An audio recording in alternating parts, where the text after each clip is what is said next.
aulas vão começar em breve. Tá, vou repetir então. A gente vai ter uma aula de ecologia e a gente vai ver uma das classificações que a ecologia faz sobre os seres vivos. Vocês já ouviram falar de reficofage, vocês duas?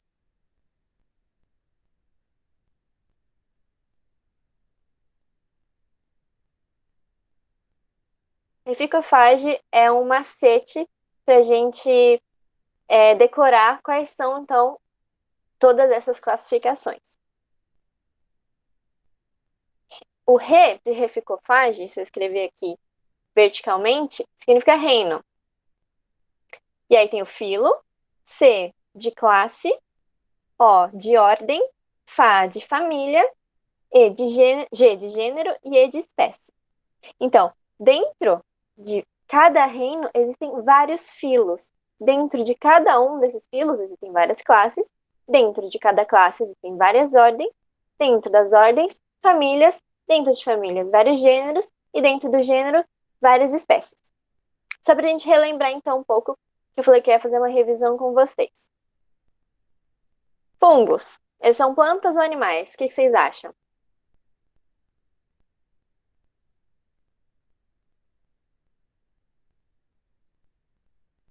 Nenhum dos dois, muito bem, exatamente, nenhum dos dois. Por quê? Quantos reinos, então, que existem? Opa! Existem 5 reinos: o reino Monera, o reino Protista, o reino Fungi, reino Animalia, reino Plant. Onde que estão os fungos? Reino Fungi. Onde que estão os animais?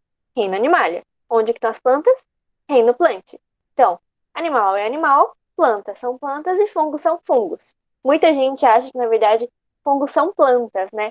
Mas, como vocês sabem, eu contei aquela história lá da origem da vida para vocês, o que significa que toda a vida surgiu a partir de um organismo. Foi sofrendo uma série de mutações, recombinando genes, dando toda a diversidade que a gente tem até hoje. Ou seja, todos nós somos aparentados em algum grau. Ou seja, a minha pergunta que eu faço é: quem é mais aparentado de quem? Os fungos, ele é mais próximo dos animais ou ele é mais próximo das plantas?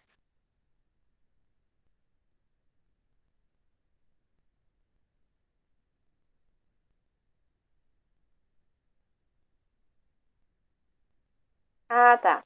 Vou adicionar ele aqui. Tem mais alguém?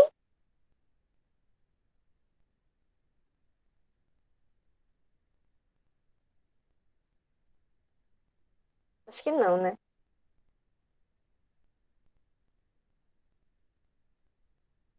Então tá, de quem que os fungos eles são mais próximos? Dos animais ou das plantas?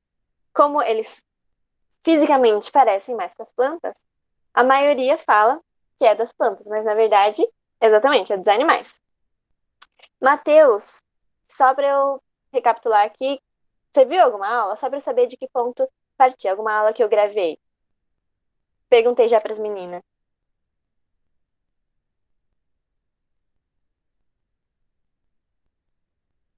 Matheus? A da aula passada foi a de fungos, é isso? Foi, né? Ok. Então, beleza. Então, disso você já sabia. Por que que, então, os fungos eles são mais próximos dos animais do que das plantas? Peguei os slides de todas as aulas que eu dei, por isso que tá meio bagunçado o tema dos slides. Mas, enfim. Reino fungi. Qual a característica do reino fungi?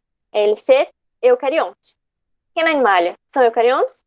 São eucariontes. Reino plant também são eucariontes? Também são eucariontes. Até aí nenhuma diferença. Todos os 3 reinos são pluricelulares ou multicelulares, o que significa que eles são compostos por mais de uma célula. Agora, os fungos, eles são heterótrofos. O que isso significava mesmo? É que você não conseguia produzir o seu próprio alimento, você tinha que retirar ele de alguma matéria orgânica. Fungos são dessa forma e animais, a gente também é dessa forma, por isso que a gente come a nossa comida, porque é de lá que vem a nossa fonte de energia. E as plantas, elas não precisam disso, porque elas são autótrofas. Então, elas conseguem produzir o seu próprio alimento. Então, uma das características que aproxima fungos dos animais é que fungos e animais, eles são heterótrofos, e fungos e plantas são diferentes. Plantas são autótrofas. Reserva energética, então. Os fungos têm a reserva energética deles em forma de glicogênio. Os animais também. E as plantas não. As plantas, a reserva energética delas é em forma de amido, né? Por isso que a gente ouve do amido de milho. Amido de milho, o milho é uma planta, né? Então, por isso, reino plante. Qual que é a constituição, então, da parede celular dos fungos? A parede celular dos fungos é feita de quitina. Animais, a gente não temos parede celular. E a parede celular das plantas é feita de celulose.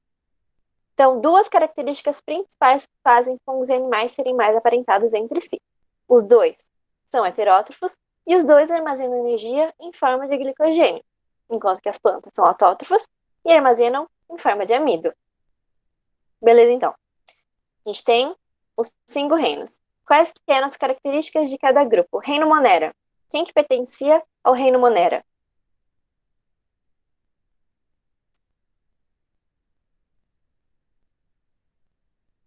Isso, as bactérias.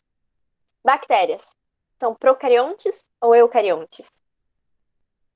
Pode falar que não sabe também.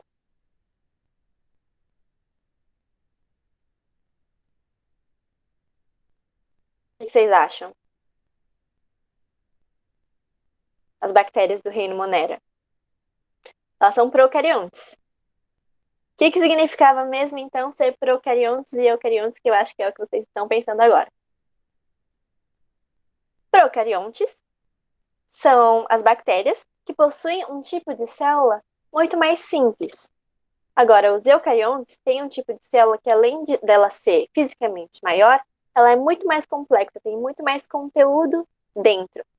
Então, células eucariontes são mais complexas, procariontes menos complexas.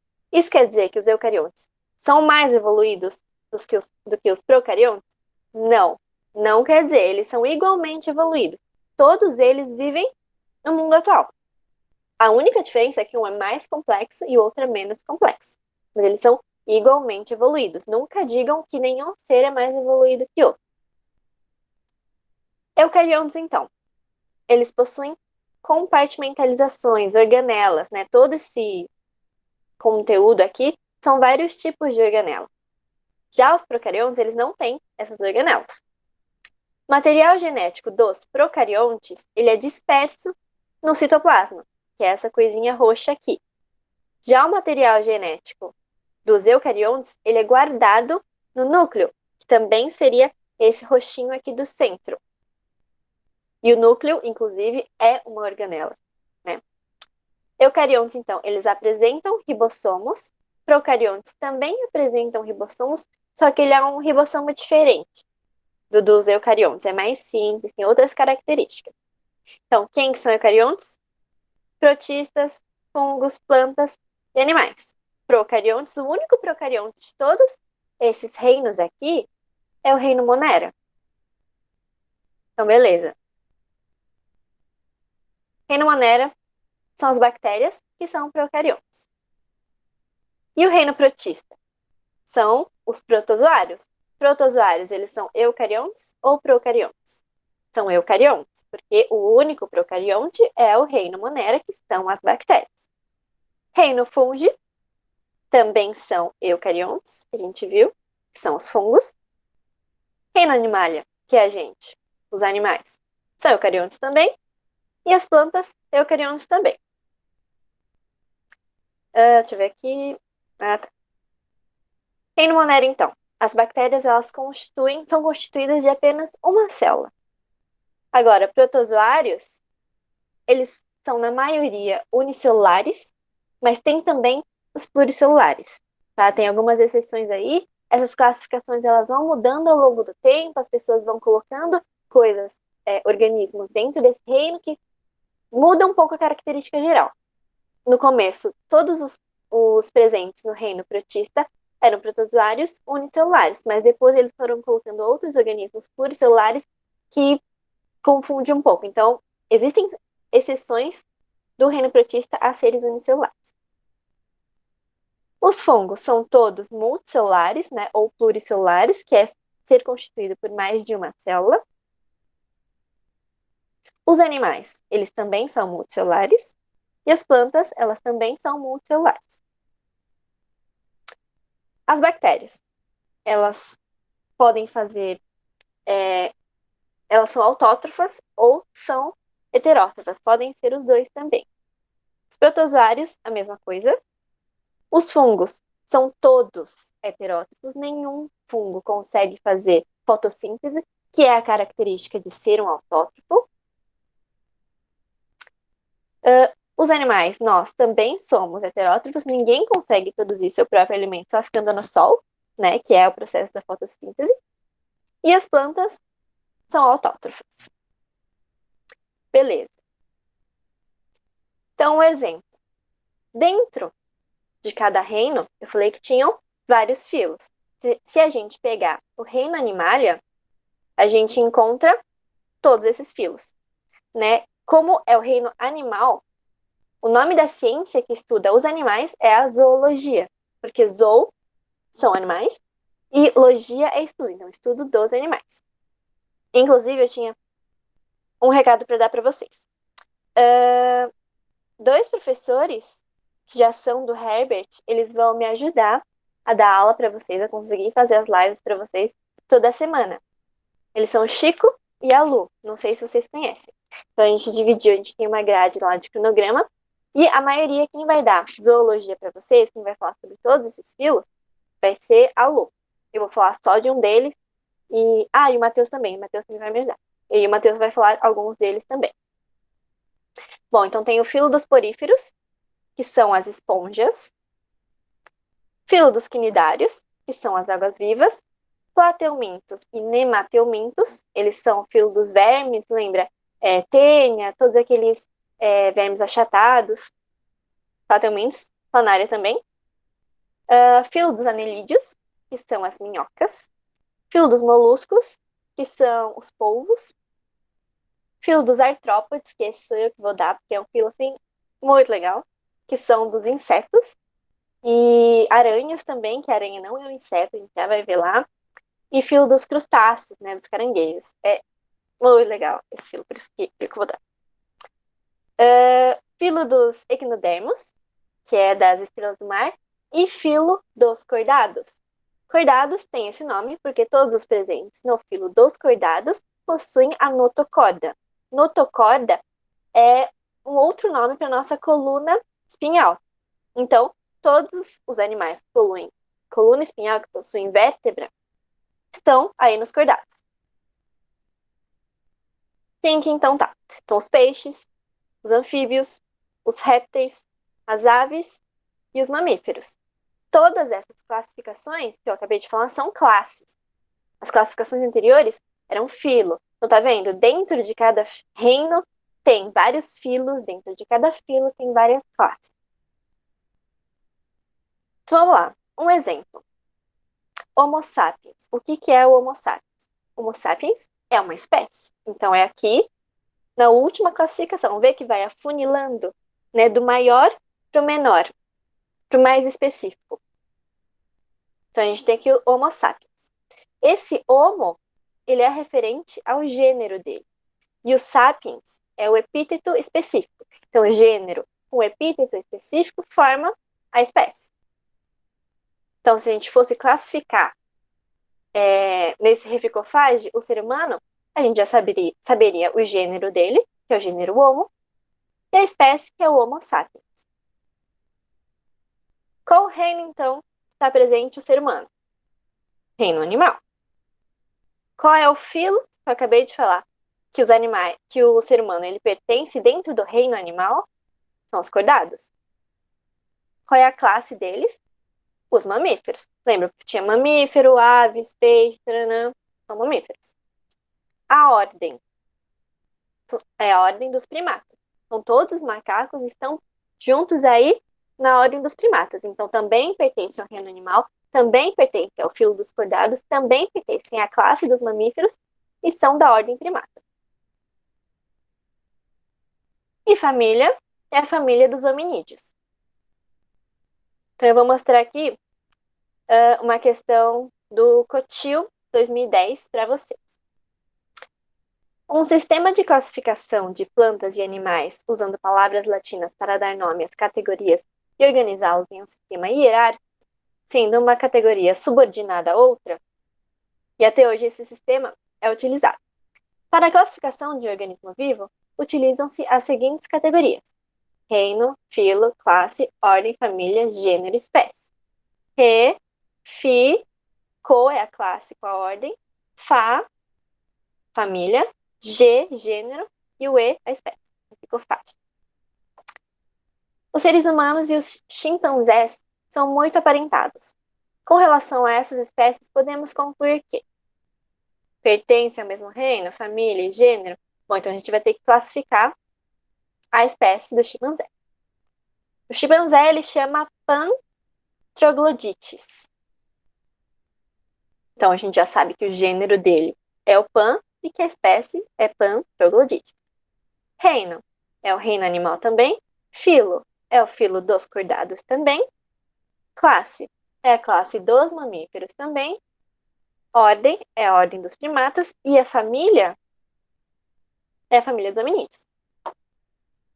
Então, até a família, eles são iguais. Só em gênero e espécie que eles são diferentes. Então, vamos lá. Pertencem ao mesmo reino? Sim. Pertencem à mesma família? Família dos hominídeos? Sim. Pertencem ao mesmo gênero? Não. Não pertencem ao mesmo gênero. Então, não é A. Pertencem ao mesmo reino? Sim. Pertencem ao mesmo filo? Sim, cuidado. Pertencem à mesma classe? Sim, mamíferos. São da mesma espécie? Obviamente que não. C. Opa, já passei. C. Pertencem a famílias iguais? Sim, é essa, família dos hominídeos. Vamos ver a D. Pertencem ao mesmo gênero e mesma espécie? Espécie não, porque vai ser, né? Pertencem à mesma família, gênero e espécie? Espécie também não. Então, letra C. Só uma dúvida mesmo. Os vírus, eles pertencem a qual reino?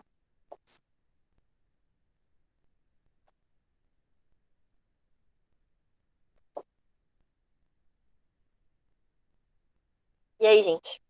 O que vocês acham?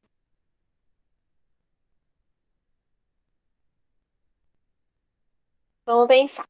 Essa aqui é a classificação dos seres vivos. Vírus é vivo? Lembra, não tem um consenso se vírus é vivo ou se vírus não é vivo. Então, ele não entra em nenhum reino, não entra em nenhum filo, não entra em nenhuma classe. Ele, obviamente, tem um nome, né? O nome da espécie do vírus, mas ele não é considerado ser vivo, então ele não entra em nenhum desses reinos. Outro tipo, então, de classificação são níveis de organização. Esses níveis de organização funcionam da mesma forma, sempre vai ou do mais específico para o mais abrangente ou do mais abrangente para o mais específico. A gente vai começar do maior para o menor. Existe, então, a biosfera, que ela é o conjunto de ecossistemas da Terra. Todos os ecossistemas presentes na Terra a gente chama de biosfera. O que é, então, um ecossistema que constitui a biosfera? Um ecossistema é um conjunto de fatores bióticos e abióticos. Bióticos, pensa nessa palavra, que é essa palavra que está escrita aqui. Bio é vida. Então, é o conjunto de todas as coisas vivas naquele ecossistema e o conjunto de todas as coisas não vivas, né? Abióticos, bióticos e abióticos. Esse A tá aí para negar tudo que é vivo. Então, por exemplo, quem são os fatores bióticos desse ecossistema? Essas duas galinhas aqui, não sei se é uma galinha, essa cobra aqui, o coelho, as plantas, se tiver algum fungo, os fungos também, se tiver algum protozoário aí, os protozoários aí também. E quem são os fatores abióticos? É a água, são as rochas, é o ar, né, a luz solar, todos eles são fatores abióticos. Teve uma questão, acho que no Cotuca, que dava uma lista de várias coisas e pedia para você classificar o que era biótico e o que era abiótico. É bem simples, né? Você só precisa conhecer que existe essa classificação. Só deixa eu ver aqui se está gravando. Aqui.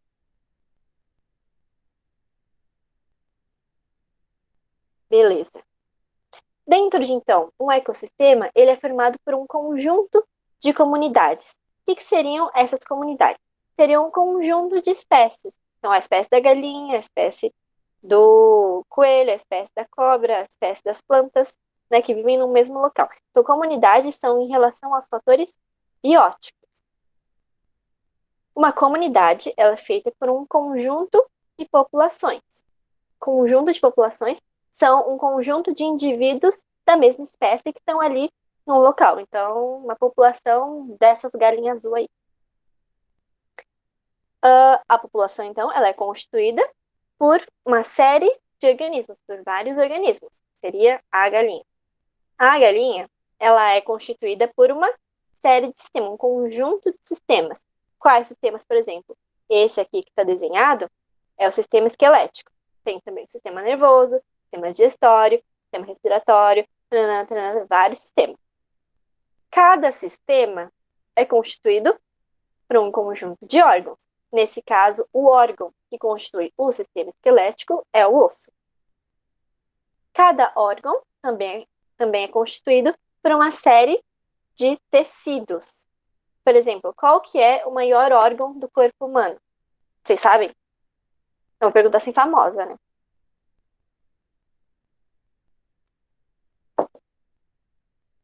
Exatamente, é a pele. Por quê? Você pensa que a pele, na verdade, é um tecido e não um órgão. Sendo que, na verdade, não. A pele é um órgão, sim, porque ela é constituída por vários tecidos. Tem endoderme, ectoderme, né? Todos eles são constituintes da pele, o que faz a pele ser o maior órgão do nosso sistema. Beleza. Constituindo cada tecido, existem várias células. E a gente pode afunilar mais isso. Dentro de cada célula tem várias organelas, dentro de cada organela tem várias moléculas, dentro de cada molécula tem vários átomos. Podia ir além disso? Podia ir além disso. Mas, enfim, é mais ou menos essa organização aqui. É também bem simples, certo? Pergunta, então, do Cotuca 2012. Observe as figuras a seguir. Elas representam organismos distribuídos entre os 5 reinos da natureza. Mas, apesar de serem classificados em reinos, apresentam características em comum. Em uma aula de ciências, a aluna Matilde fez os seguintes comentários sobre os organismos aqui apresentados. Então, o primeiro aqui, ele tem as bactérias, que é do reino Monera. As plantas, que é do reino Plantae. Os vírus, que é do reino Nenhum. Os fungos, que é do reino Fungi. Os animais, reino Animalia. As algas, elas na verdade estão dentro do reino dos protozoários. É meio estranho, mas aí que entra aquela classificação confusa, que antes eram realmente só protozoários no reino protista, aí resolveram incluir algas. Então, algas, por exemplo, ele é um pluricelular, não é um unicelular. Entendeu? Aí vem aquela exceção. Protozoários, que é do reino protista. Primeira afirmação, então, de Matilde. Os organismos 2 e 6, planta e algas, são autótrofos, ou seja, são capazes de realizar a fotossíntese e produzir o seu próprio alimento. Exatamente. Os dois são capazes de fazer a fotossíntese. Então tá certo. 2. Os organismos 2 e 4, a planta e o fungo, são capazes de diminuir o efeito estufa, uma vez que conseguem absorver o CO2 no seu processo metabólico, gás responsável por esse efeito. Isso está certo ou está errado? O que vocês acham?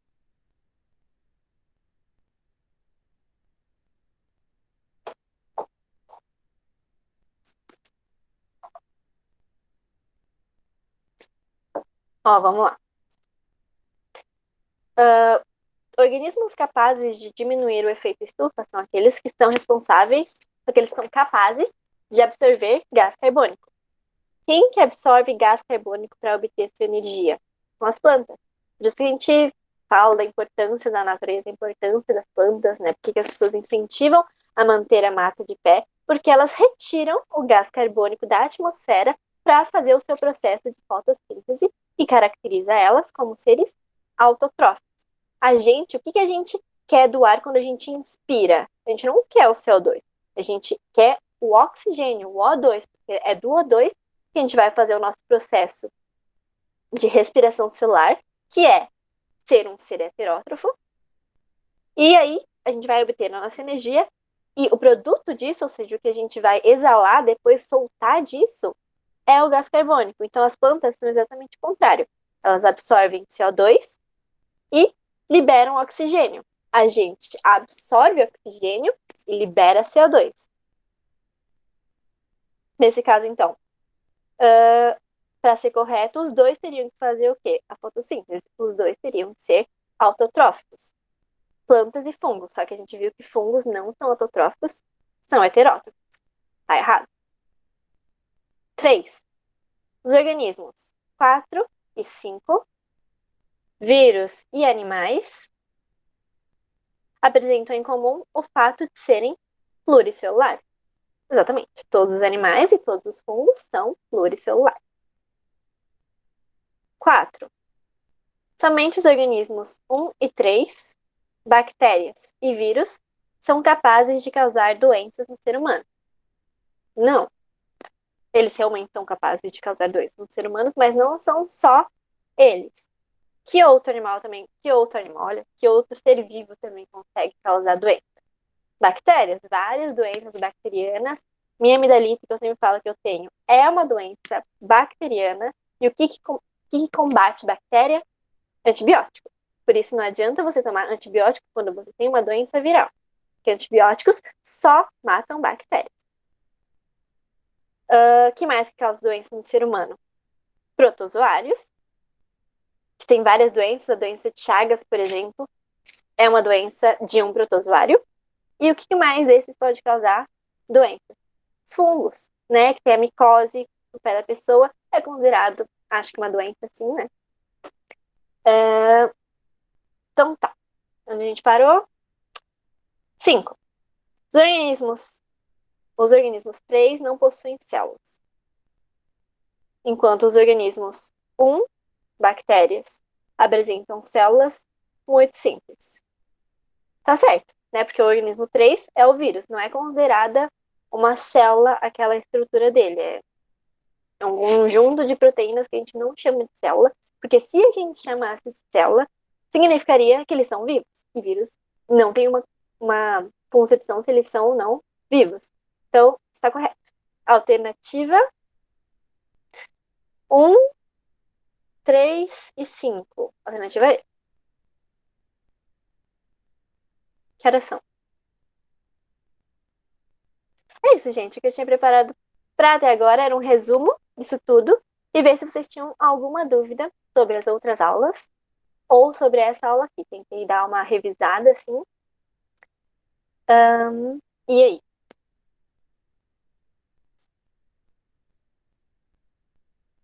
Alguma dúvida?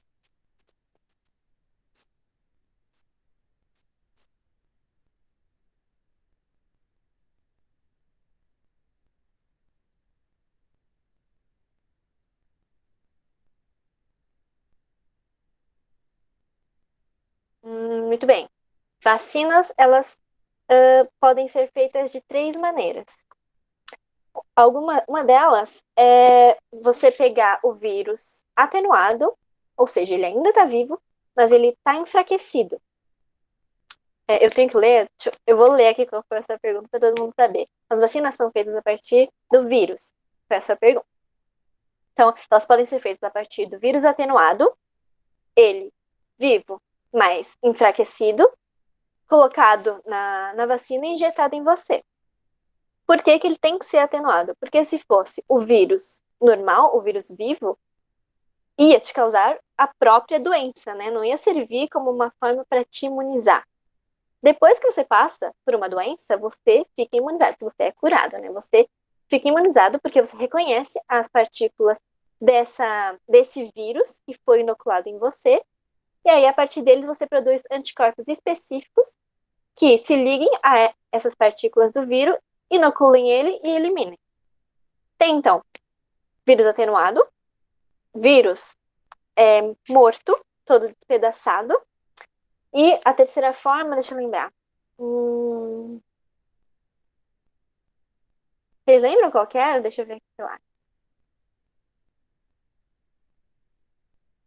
Tinham 3 formas, mas basicamente são essas. Vocês lembram a diferença do que era uma vacina e o que que era um soro?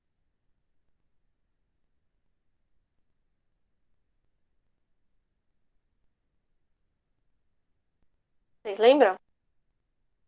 Sim ou não?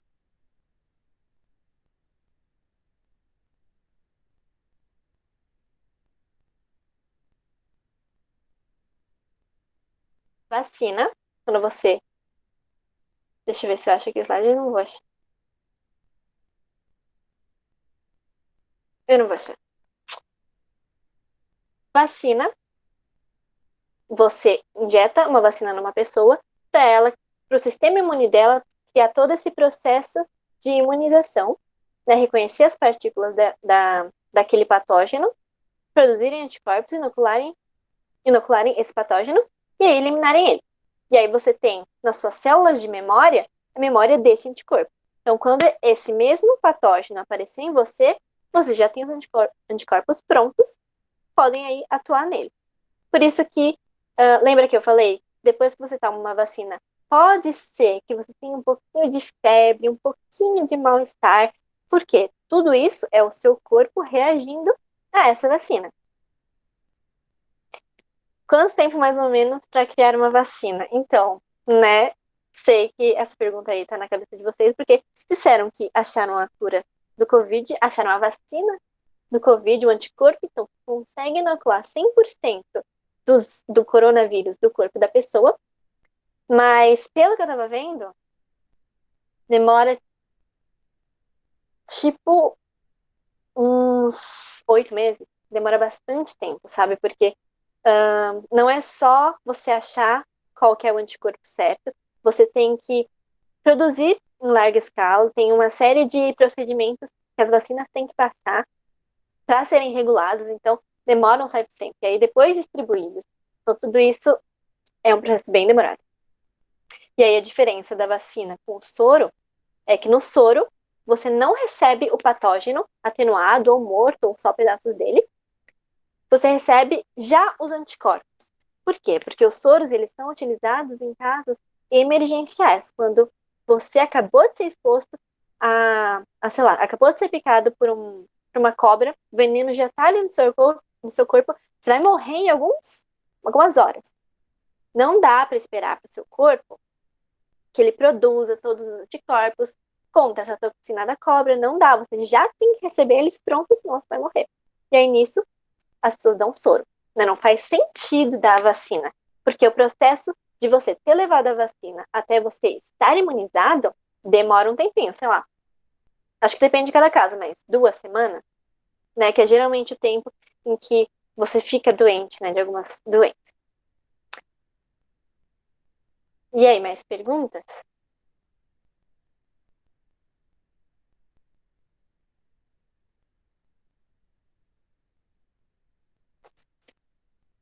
Hum... Tava sincronizado a minha voz com o slide? Ou tava meio lento?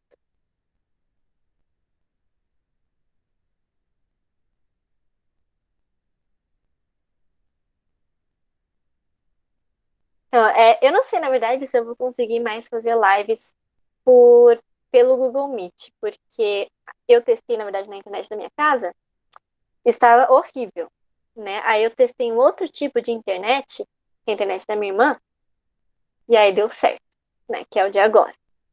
Mas não dá sempre para usar a internet dela, então talvez eu tenha que achar lives de outra forma. Vocês já fizeram lives pelo YouTube? Eu não sei como funciona, não sei se dá para compartilhar a tela. Porque aí eu tava pensando nisso. Porque eu sei que tem o problema de nem todos vocês terem um aplicativo, mas acho que YouTube todo mundo tem, né? Hum, tudo bem se da próxima vez for pelo YouTube?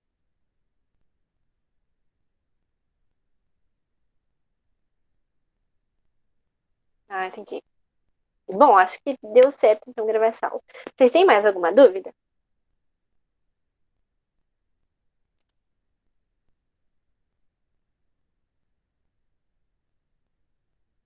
Não, não. Não, ok, então. Obrigada por assistirem, gente. Ah, então, lembrando que na semana que vem vai ter live de biologia de novo, só que dessa vez não vou ser eu que vou dar. Vai ser, acho que o Chico, que ele vai falar de mitose e meiose. E aí, depois dessa semana do Chico, aí eu vou dar de novo. Então é isso, gente. Obrigada, até a próxima. Tchau.